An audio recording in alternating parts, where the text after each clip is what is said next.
welcome everyone to the new episode of PopCultX, episode 52. Gabriel and Danny here, just like every week.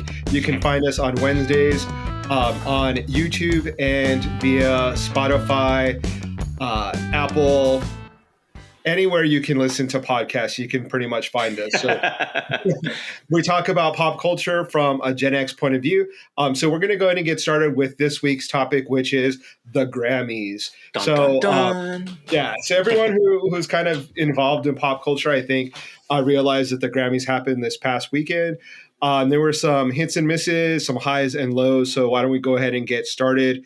What were your initial thoughts?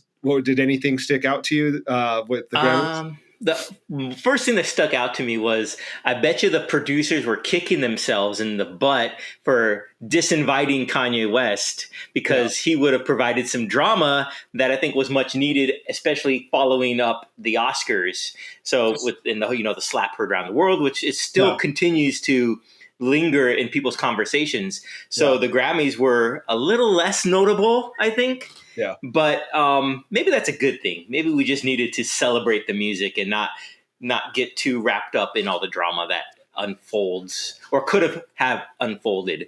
I didn't watch it. I did see some of the fashion elements. I did see some of the winners. But yeah, that was my first thought was, wow, nothing really much happened. Yeah. It was pretty low key. Trevor Noah came out and basically said it's going to be a concert. So like get up out of your seats, dance. They like to always say that, like, oh, it's going to be a fun event. So, like, go ahead and dance and have fun.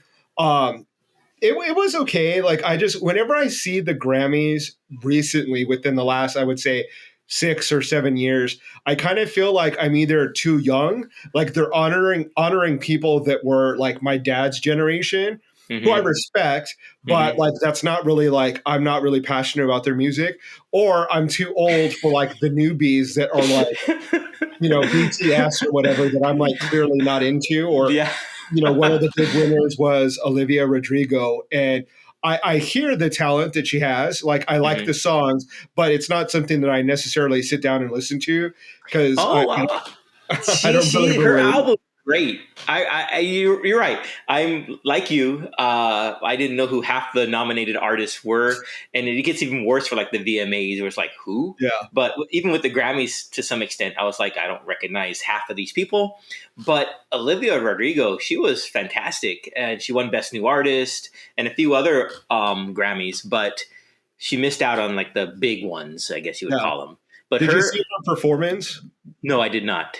Okay, so she's saying, I think, I don't know her songs all that well, but I'm pretty sure that she's saying the Driver's License song, which is... That's like her most famous one, yeah.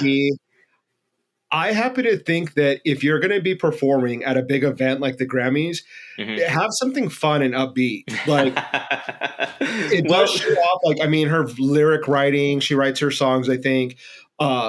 She is, a good vocalist, but... I don't know. I just feel like it should be a fun event. Yeah. And I don't like hearing slow songs. They're not really dancing. They're not really performing. Her performed, and she started off singing one of her own songs, and it's very low key, very like, I don't know, not very fun to watch. I do like her. I've seen her live. She's really talented, but I just don't like the lo-fi, like low key, low energy performances like Billie Eilish. She eventually, Lenny Kravitz came on stage to join her. Oh, really? Fun. Are you going to go my way? I was like, finally, like some energy. They're going to amp it up. And it really was cool. Like, I almost wish they would have just started off that way. He came out with like these really weird, like David Bowie silver boots with like huge heels, platforms. His aesthetic. And so it was fun to see that. Like, and I think she kind of let loose and was having fun playing guitar, singing along with Lenny Kravitz. I'm like, that's the kind of moment that I like to see. Like, I think in the past, they used to do a lot of pairings with like older generation artists and newer generation artists, and they would perform together. Think like Elton John, Eminem, Elton John and Lady Gaga. There wasn't a lot of that this year. Okay. And so a lot of the performers and performances were a little, underwhelming for me.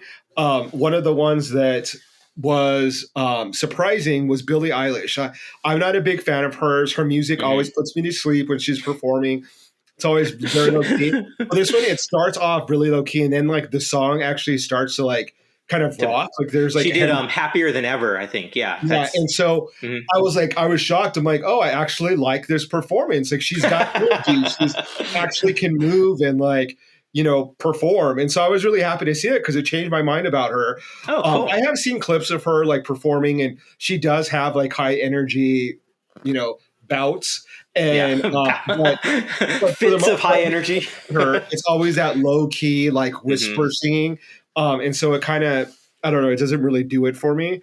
But it was kind of, I don't know, uneventful. I don't think there was any performance that I take it back. So Jon Batiste performed, and up until the day before, I really wasn't aware of him.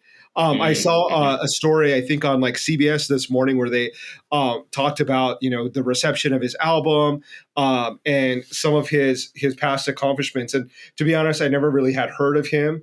And so I was really excited to hear him perform. I thought the performance was really energetic. I thought the visuals were... What song did he do? He did Freedom. Oh, okay. That's a good song, yeah. Yeah, and so it was a lot of high energy. He had like the set was sort of split into like blue and then like bright pink, and the performers like literally had like head to toe pink and like head to toe blue, and his background dancers had like natural hair, but like also shaped into really cool like funky hairstyles. Oh, fun! And it was just a really cool performance. Like he really sold it for me, and I was really glad to see that he won a lot and made a fan out of me. Are you familiar with his work? Had you heard of him prior? I had heard of Jon Batiste from his work on the Pixar Disney movie Soul, and he did the best original score. Actually, he won an Oscar for that. Oh, wow. So when I saw that movie, I really liked the sound of it. So I looked up who did it, and that's when I learned who it was. Now, I know he had released an album, but I didn't hear it until the night of the Grammys when I heard he won Album of the Year. Spoiler if you didn't know that. But it's so I went and listened to the whole album, and it is just great. It's one of those albums that you're like taken aback, and you're like, wow, this is an award-winning album, because it from start to finish, every track is just fantastic. So yeah, I think the Grammy voting committee, whoever those people are, they got it right. That was a great album. Like the song Cry, the song I Need You, the song We Are, and Freedom. It's just great. I was listening to it at the gym today as well. It's fantastic.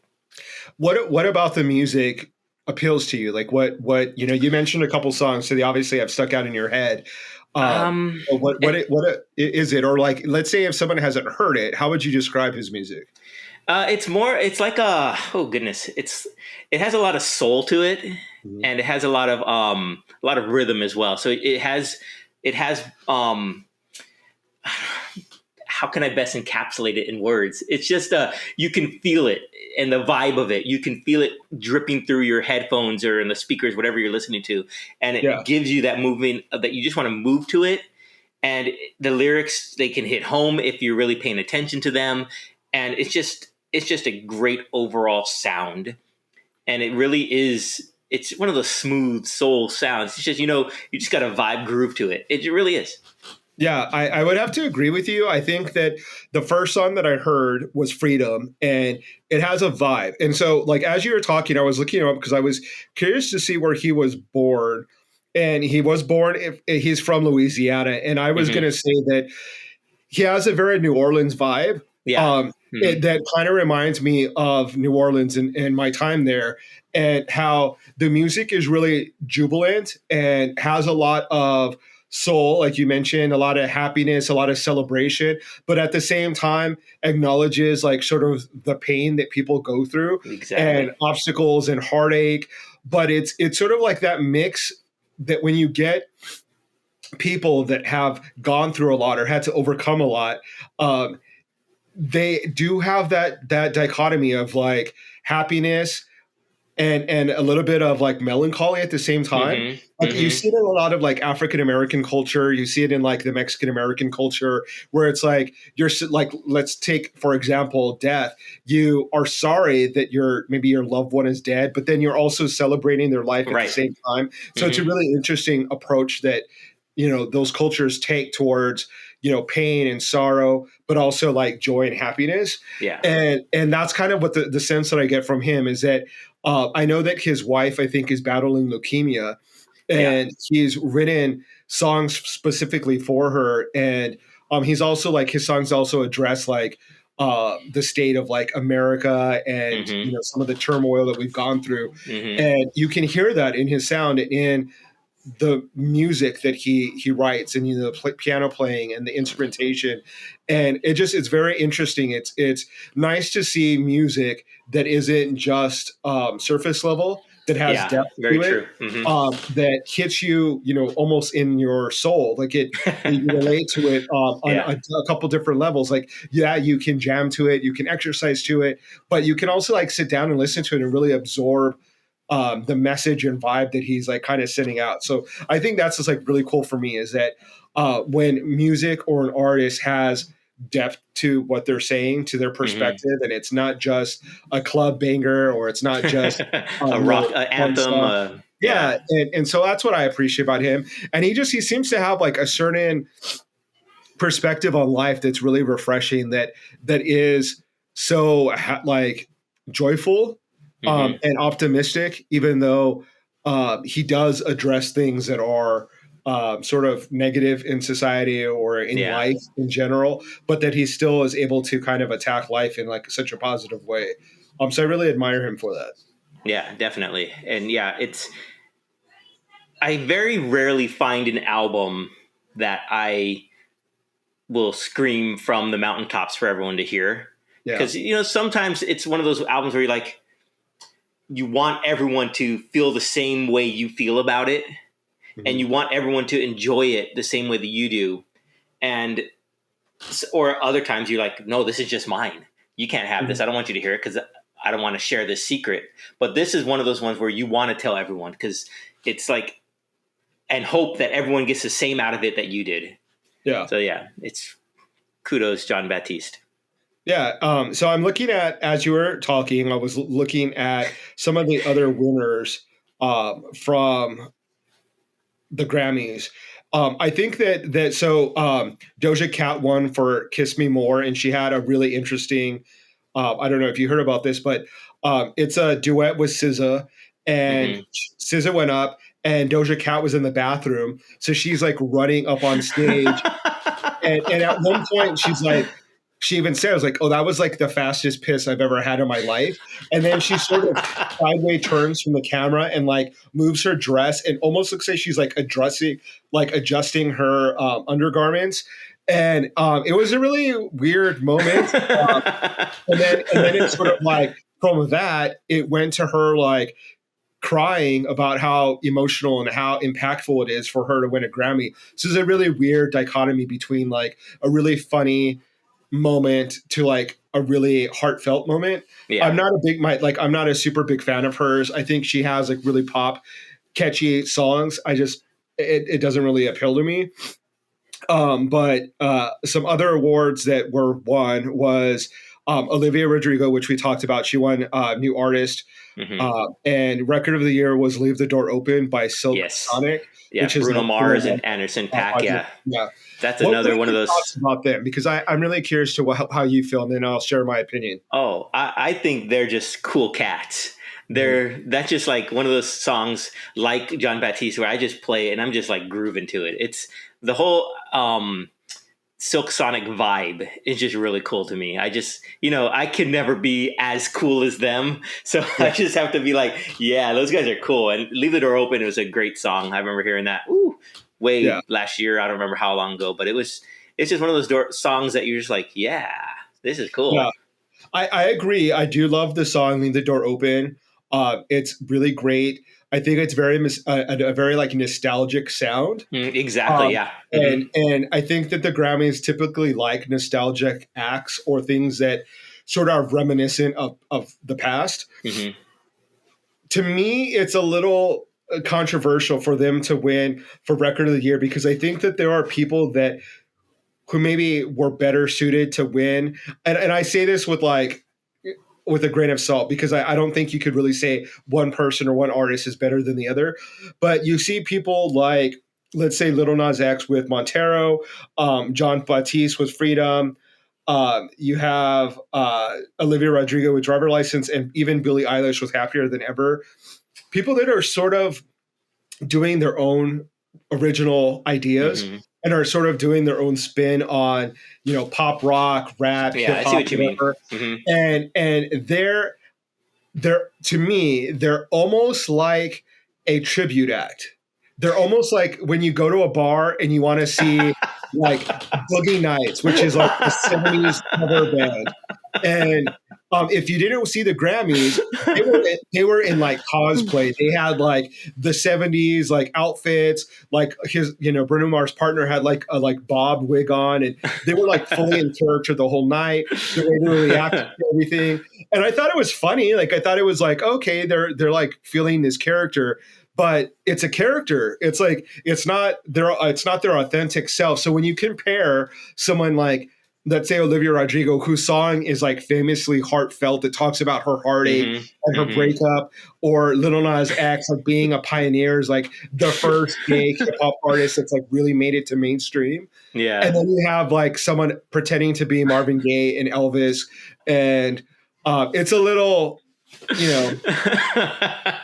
it's that for me. So I understand what you're saying, and when I first heard the song, "Leave the Door Open," I thought, my first initial thought was, "Ooh, I don't know this song from like the 70s or like late 60s, from like Marvin Gaye's era or Sam Cooke and whatnot." And yeah, so it had that sort of feel to it. You're absolutely right. So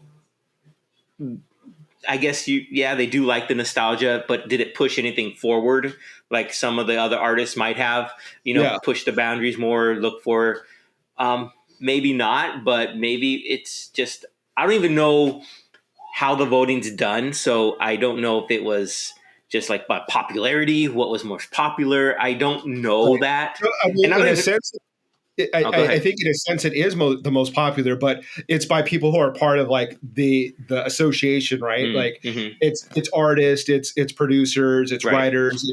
As a group, they vote, but in a way, it is popularity because it's a voting system. So. Yeah, I mean, and that's why it's like, okay, take it with a grain of salt, my opinion on who should win versus someone else.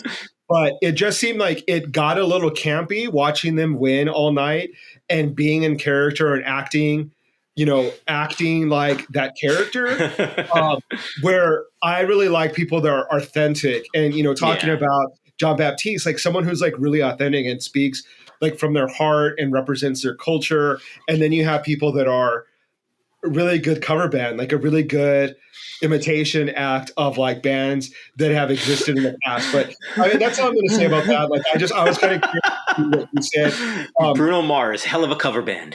Yeah, I mean, and Bruno Mars is extremely talented. I love his voice. He's someone that I probably that people would love to see live, right? Yeah, like I would love to see him live. I would pay money to go see him in Vegas, and I'm sure you would have fun from the beginning to the end of the show. But as far as like artistry or, artistic value, you could argue one way or the other. Another controversy and that came up and that I haven't addressed with you before we went live is best reggae album. The people who won is a band called Soja. I don't know if I'm saying that right. For their album Beauty in the Silence. There is some controversy in it because they're an all-white American reggae band, and they won against Jamaican artists. So it's a little bit of like, are you glad that reggae music has spread, to outside of Jamaica and outside of that particular realm to influence other people and for them to make music inspired by, other people's culture? Or is it, a case of Elvis where he's stealing from black artists and then making it popular because it's being sold to the white masses by a white person. So, uh, I honestly, I think the argument can be made both ways. I am a little hesitant when people say like about cultural appropriation when it comes to like music or style, because on the one hand, it's like you have to admit that when you have like black culture and it's a sign of like respect and admiration when people copy it, like that they, see, you have things like jazz or reggae music or hip hop, and then it grows from outside the community, and then people try to emulate it, not because they're like looking down on it, but because they love it and they're embracing it. And so, but then at the same time, like, okay, well, then do you knock people like Eminem who really love that culture, really love the music, and then become part of it and make their own album? And then you like, well, a white guy shouldn't win over a black artist who's part of the community that invented that musical genre. And so it gets really hard to determine like what is appropriation and what is, I don't know. I guess it all comes down to, at least for me in some aspect, is if that band doesn't try and claim it as their own and say, yeah, we invented this, or, this is all us, and gives, at least pays respect to those artists who have paved the way for them or influenced them, and, talks about those people. Yes, maybe Bob Marley had a big influence in my life, in my musical appreciation from a young age, which is why I knew I wanted to make this music. I've never heard of this reggae band. I don't really know that many reggae artists, to be honest, but I think, and you bring up a good point with Eminem, it can be frowned upon, I think, especially from within the community that invented that musical genre, to see someone outside of your community succeed, I guess. Yeah. But I mean, if good music is good music, right? So you're going to appreciate it. So it's like, it's hard. Yeah, it really is hard. It's a really hard question to like try to answer as far as is it right or is it wrong when white people take music from another culture that they don't belong in, reach commercial success because it's packaged in like, from a white face, that it's a white band. So yeah, I mean, it is really hard. Like I go back and forth because it's like, on the one hand, it's like, sorry, America, you're like actually consuming a really watered down, whitewashed version of this music. Like if you really like reggae, man, you should hear these other artists who are like authentic, that are like really good, who are amazing, that you'll never listen to because you're not open to exploring that culture. And more importantly, you're not giving them their money, and they're poor. Well, maybe I shouldn't say poor, but maybe they're not getting the same amount of level of commercial success. And then here you are making millionaires out of this white person that took that music and then made it, more marketable for the masses. So it's hard. I don't know. We wouldn't have rock and roll if it wasn't for, black culture inventing, the music, and then so I don't know. It's a really hard topic to really discuss. I don't think there's one way or the other to really say what's right. Outside of that, I don't think there was any really controversial moments. No slaps, no fights, no. Well, let me ask you this: you watched the Grammys, right? Yeah, I watched the How? Because the Foo Fighters won for everything they were nominated for. Now, were they in person? Because I know they had suffered the tragic events of the drummer passing away. Yeah, they weren't there. They were gonna play, and they announced that they were supposed to be there playing, but because of the loss of Taylor Hawkins, they're dealing with that loss. As they should be. Yeah, Billie Eilish performed wearing a T-shirt with him on it. Nice. In homage to him. So that was kind of cool. So instead of them performing, they played their, remembrances of people who are passed. So they played all the people that have died this year. They had a cool performance of some musical theater performers. I'm not going to know their names at all because I'm not a musical theater guy. The singer who's going to play Alphaba in yes, she's saying in Wicked, yeah. The wasn't girl Rachel from, Zegler there? she's saying she did a great job. The guy from with the musical with the guy with the broken cat, the broken arm. They made a movie out of it. I'm not sure. The guy, one of the characters commits suicide. It came out of a movie. I think I talked Dear about Evan Hansen. Dear Evan Hansen. Okay. He's saying, and then there was a fourth guy that I didn't know where he was from. But they did a really great job with that's cool. This performance. Cool. They sort of one sang, then another one came out, and then they all like kind of blended together, and they sounded amazing. So that was a highlight of, unfortunately, it's to remember people that passed, but it was a nice respectful tribute to those people. So yeah, that was cool. There was no one that was really like stand out as far as wardrobe or clothes. I know we talked about the Oscars last week, and there were some people that stood out for us.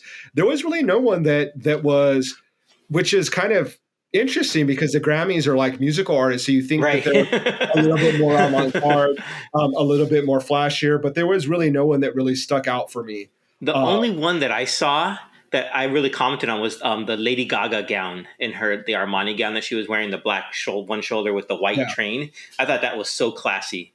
Yeah, that was so elegant. And again, she just kind of proves how talented she is, how classy she is. There's a couple moments where she just really like, I just love her more and more that I see her. Yeah. But she sang a song like as images of her and Tony Bennett are in the background because Tony Bennett retired, so she couldn't sing with him. They did win a Grammy, right? And just a really wonderful performance. And just very, just happy. And she was just talking about how much musical artists love their fans. And she's saying like kind of in tribute to that. When I want to say, when SZA and Doja Cat won, SZA had a really long train. So she was walking up and she was like kind of fussing with it. Lady Gaga, like being almost someone who has like no pride, she's just so like humble, she helped grab her train and helped her like up the stairs and then like kind of sat back down to kind of not steal the moment. And I think that that's just so indicative of her personality. Like she's just such a kind person. So she was great. She's just amazing. She was probably the one standout as far as like full on glamour, that just like classical, beautiful, talented, just really, and just, I mean, just amazing. Like a throwback to like singers of olden times, like Tony Bennett, Liza Minnelli. There's a reason why she works with those people. I mean, she's kind of almost like not a prodigy, but that's a second or third generation of those type of performers. Definitely. So she was really great. Yeah. And it was Tony Bennett did announce her and just said, here's Lady Gaga, and like blew a kiss her. Nice. So it was kind of nice to see him there as well via satellite. So yeah, it was pretty cool. But outside of that, pretty uneventful. I mean, there wasn't anyone that I'm like, oh my God, I can't wait to, tell Danny to watch the highlights. Well, speaking of Grammys, okay, so what can you say there's one Grammy performance that has stuck with you since you can, through all time, that you can remember? I do remember there was one episode or one Grammy Award show that Ricky Martin performed. La Vida Loca. No, it wasn't. I don't think it was. It was like one of his Spanish songs. Okay. And it sort of introduced him to the mainstream. He was really famous. I mean, he was part of Menudo. He had Spanish language albums that were huge. Yeah. World star, but he came out and sang, and it was like a carnival. There were like performers, there were like just all this like craziness, and he just like blew the roof off of the auditorium. I think that's the same performance I'm thinking of, although maybe it wasn't La Vida Loca, maybe it was a different song, but that's the one that's always stuck with me and has been like when I think of Grammy performances, it's like, okay, you got to be better than that for me to remember it. And yeah, I think it was The Cup of Life. I think you're right.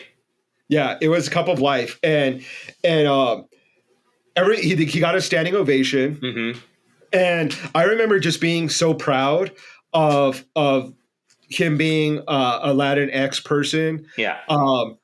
And just really like it was just like such an example of our music and our culture. You know, the dancing, the colors, the vibrancy, the celebration. Yeah. And I just remember being so happy that he just like killed it, and people were like standing up like, oh my God, what the hell, like we've been sleeping on this for so long. And it was sort of like the beginning of like that Latin pop, you know, explosion where like Jennifer Lopez got really popular, Ricky Martin got really popular, and you just saw all these like Latino musicians and artists like really coming out and getting Mark Anthony notoriety and getting their due respect. And so that one has always kind of just stuck out in my mind because it was just like over the top. Yeah. Amazing performance. I completely agree. And that's the Gen X in us, because that's what we think of. So yeah, that's like my go-to whenever I think of a Grammy performance. Yeah. Yeah. I'm sure there are other ones, but that literally was like off the top of my head what sticks out. So yeah, there weren't any moments that I think I'll be recalling from this Grammy show in the future. I'm not going to be 50 being like, I remember that performance by Billie Eilish. Hey, 50 is not too far away, so maybe you will. I know. When President Kanye West is in office, or President Dwayne Johnson, who knows? Oh my God! Yeah, don't even say that. But the one that really terrifies me and keeps me up at night is Joe Rogan. If he ever gets political ambitions, I would just like, it's time to move. Oh, Canada! Yeah, I mean, for real. But I don't even want to put that in the universe. But I'm just don't put that out there. Come on. Yeah. So outside of that pretty much. Oh, I went to WonderCon, and I can quickly talk about my recap of WonderCon. So for people who don't know, WonderCon is a comic convention in Anaheim that happens pretty much yearly, right? Yeah. Except for maybe it's been a little weird the past couple years, but now it's back in full force, I guess. And is it a whole weekend or is it just a one-day thing? It was Friday, Saturday, and Sunday. I went Saturday. And so the first thing is that it was just really amazing to like get out in public and see all these artists, all these creators, all these creative people kind of selling and discussing their work. There was just a massive amount of stuff. Like, I mean, I got some pretty cool, swag that I bought, and met some really cool people. I'll just kind of give you some highlights of who I met. But so there was this artist by the name of Jack Foster, who is from Southern California, from LA, Hollywood, I think. He is a comic book creator. He's also gay. He caught my eye because I saw some of the work that he had sort of propped up that he had of some X-Men, Polaris and the Dazzler. And that sort of caught my eye. And then we started talking about some common interests. We both collect G.I. Joes when we were kids, and we sort of joked and laughed about that. And nice. Then he talked about his comic book that he has out that I bought that's called Gun. And I haven't read it yet because I just bought it on Sunday. So that's one of the things that I'm looking forward to read within the next few days. I also bought some really cool art from a guy named Abraham Lopez, who's from Orange County. He had some really cool pinup style artwork that I bought. Oh, nice. That is from Beetlejuice. So if you remember the receptionist from Beetlejuice, that's like Miss Argentina, and she has like her wrist slit. He did a really cool pinup of her that I'm thinking about maybe getting a tattoo of. So cool. That might be in the works. I have to see, one, if the artist would be cool of me getting someone else to tattoo it, and if the tattoo artist would be cool doing someone else's artwork. Design.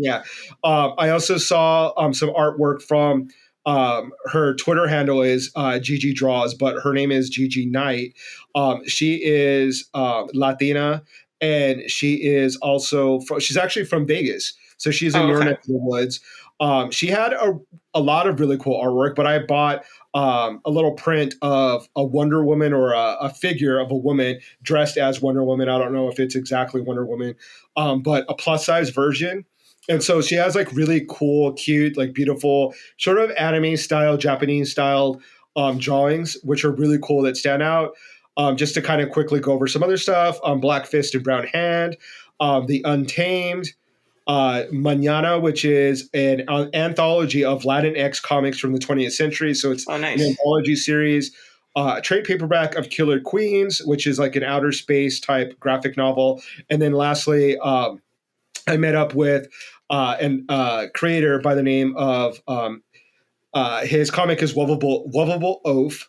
And his name is Ed Luce, and I've met him at Comic-Con, and I've been a fan of his work, bought a lot of his stuff, so I was able to meet up with him, bought a cool t-shirt, a cool print that he signed for me, another one of his comics, and so it's a lot of cool stuff, a lot of cool interactions with artists, with creators, kind of that's cool, telling you about their work and their inspiration. And what's really cool is about geek culture, like pop culture, is that you start a conversation with someone, and because sometimes we're the same age, or you're just part of like geek fandom, the conversation spins out into something else. Like we end up talking about GI Joes. We talk about science fiction from a person of color perspective, and how there's diversity in the comics, or how you create from your own personal perspective as a gay artist, a Latino artist. So just really cool. Like I think that's the big draw for me when it comes to conventions. It's not necessarily going to the panels and hearing people talk about subject matters that they're experts on or have an opinion on, but it's more about connecting with the artist and and those one-on-one interactions. Yeah, and a lot of them are independent artists that are kind of like living their dream, like they're creating stuff that they're passionate about, and I want to support that. So I do that with my dollars, and so I feel really good by buying cool stuff that I would buy anyway, but from people that are really going to help that artist, not Disney.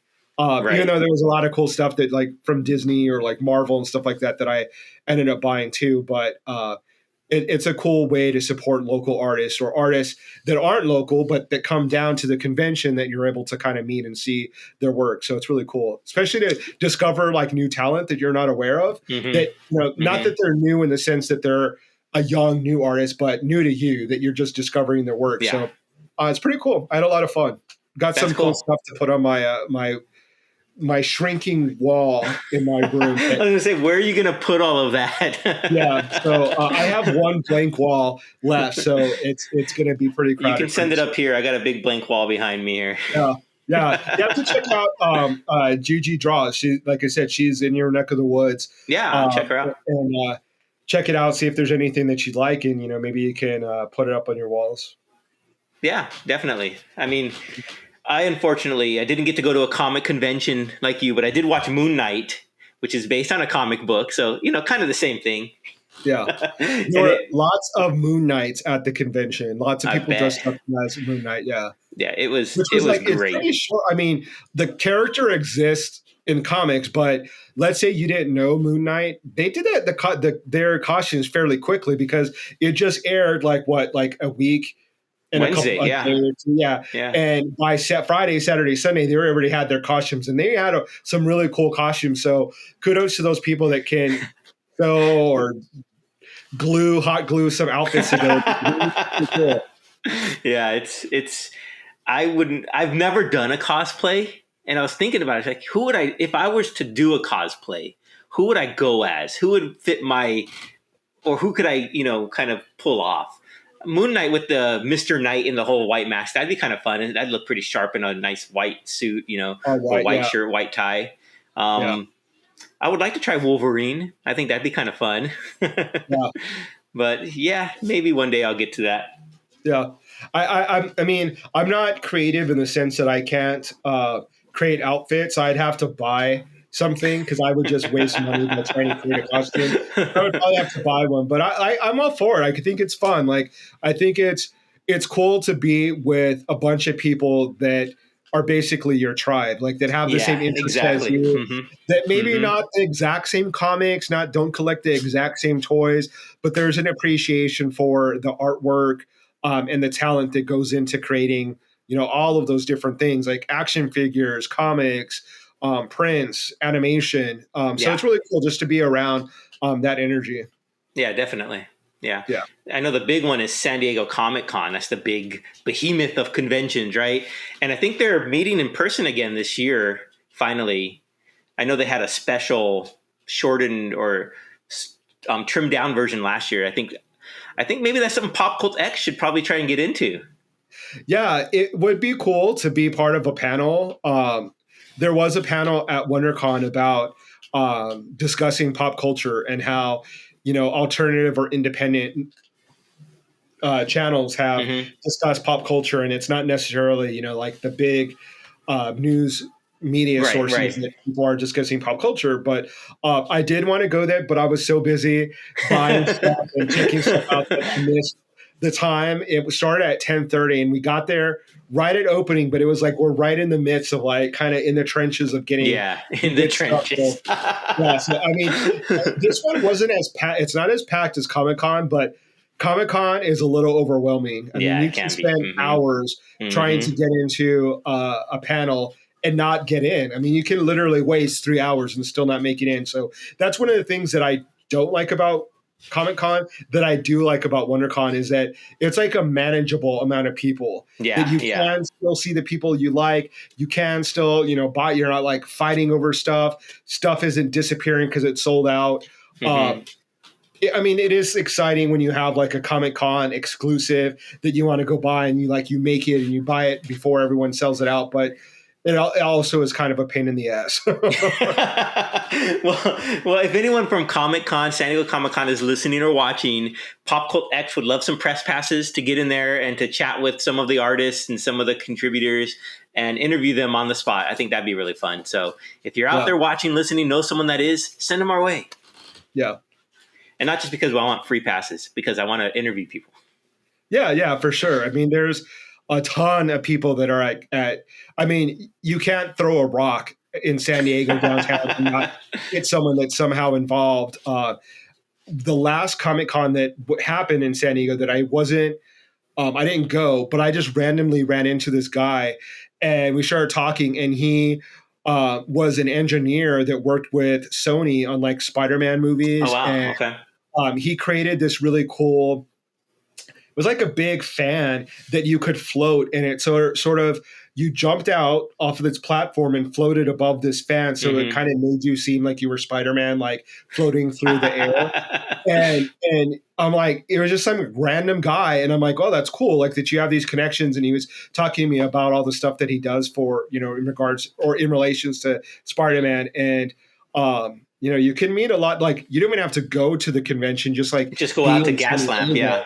And you can see and meet a lot of cool people. So yeah, we'll see what happens. Yeah, maybe we'll just head down there. On the inside. Yeah. We'll see what we can do. I'll bring a camera and a mic and we'll just go talk to people. Yeah. That'd be fun. We should do that. Yeah. We'll see what we can get cooking up for everyone. There you go. Excellent. Well, I think that about wraps it up for this episode, unless you have any final thoughts you want to share. No, my brain is like bubbling with ideas for Comic-Con. So okay. So look for Moon Knight and Wolverine. We'll be dressed up as them in next is coming up now. I think my cosplay would have to be comic book guy from The Simpsons. Worst costume ever. My hair, so I can put it in a ponytail, and I got the other body parts ready. Worst cosplay ever. Exactly. Let us know in the comment section what you think we should cosplay. I'd be very curious to see what you guys think of what we should do. Maybe it will happen. Who knows? And we look forward to hopefully bringing that to life. Yeah. So until next time, man. Thanks for Thanks for hanging out, and we'll see you all next time. Take care.